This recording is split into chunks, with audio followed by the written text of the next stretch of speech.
Storytime, Evoluzione Radio.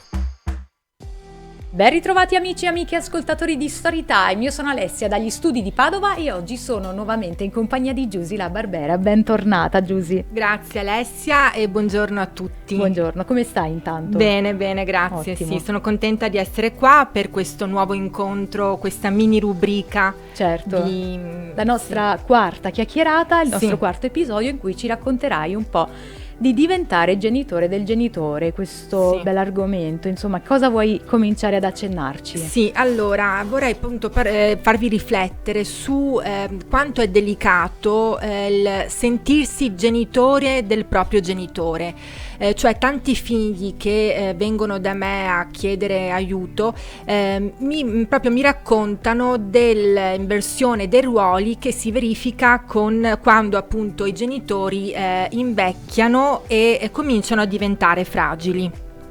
Si rompono tutti gli equilibri precedenti, quindi c'è un prima in cui i genitori non avevano bisogno, in qualche modo c'era una certa tranquillità, e un dopo in cui i genitori cominciano ad avere bisogno, però si crea c'è un nuovo equilibrio da trovare ed è difficilissimo trovare questo nuovo equilibrio. Certo. E infatti vorrei partire da un articolo di un quotidiano di Ancona, perché ad Ancona è successo un episodio che ci fa sorridere ma in realtà ci porta a riflettere. Ed è questo, quindi è successo qualche giorno fa. Non riesce a comunicare con la madre anziana e il figlio spaventato chiede l'aiuto delle forze dell'ordine. L'uomo, preoccupato dell'assenza di comunicazione con la madre e impossibilitato a raggiungerla di persona, ha subito chiesto aiuto al 112. E quindi sul posto sono accorsi i sanitari, i vigili del fuoco, che hanno provato a contattare la donna tramite citofono, non hanno ottenuto risposta.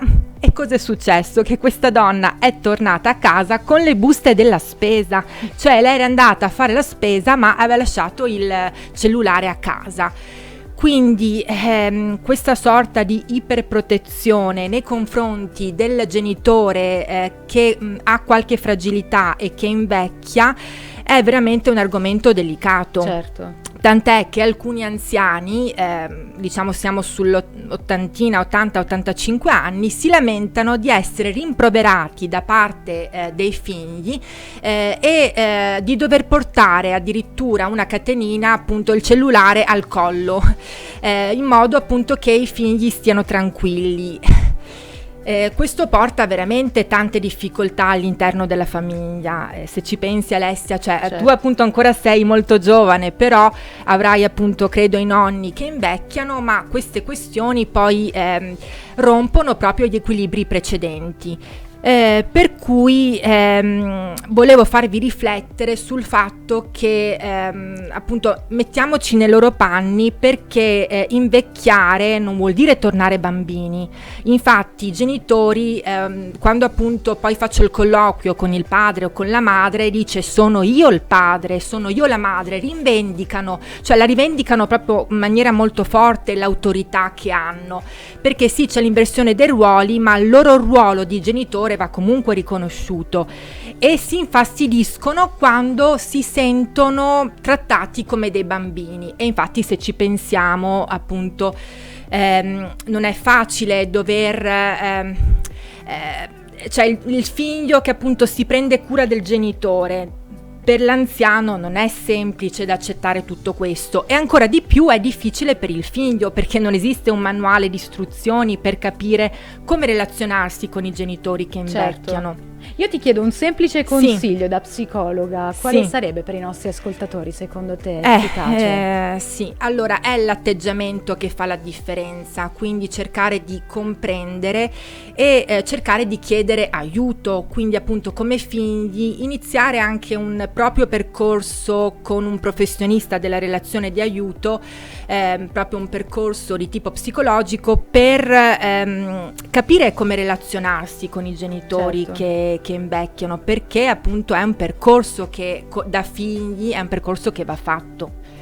Non ci sono dubbi, perché è difficile proprio stare in questo nuovo equilibrio e trovarlo un nuovo equilibrio prima di... Quindi è l'atteggiamento che fa la differenza, e mettersi sempre nei panni dei genitori, nel rispetto, in modo da dare loro la massima dignità e la qualità di vita. Questo appunto, poi ogni situazione è a sé, quindi è difficile dare appunto dei consigli in generale. Certo, è soggettivo, comunque dipende molto da un Sì, approccio dalla soggettivo situazione, del figlio, sì. e anche del genitore stesso verso Sicuramente, il figlio. ma è importante relazionarsi al genitore per quello che è adesso, perché rivendicare delle questioni del passato, anche di 30 o 40 anni prima, non aiuta sicuramente, perché c'è ancora più tensione, c'è lo scontro, mentre il genitore fragile che invecchia ha bisogno di una certa tranquillità. Certo. E nel prossimo incontro vorrei parlare, ci tengo tanto a parlare di come inserire una persona in casa, perché questa è un'altra questione, cioè il genitore ha delle fragilità e come proporre al proprio genitore una presenza in casa, perché questo è un altro tema importante, molto e delicato. quanto è importante anche affidarsi ai professionisti. Sì, infatti è fondamentale.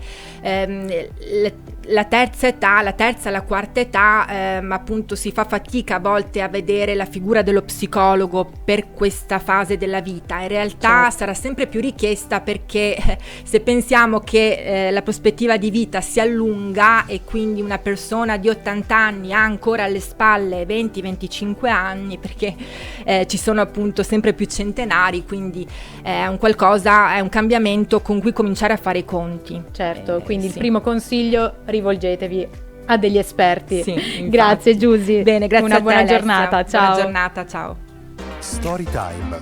Evoluzione Radio.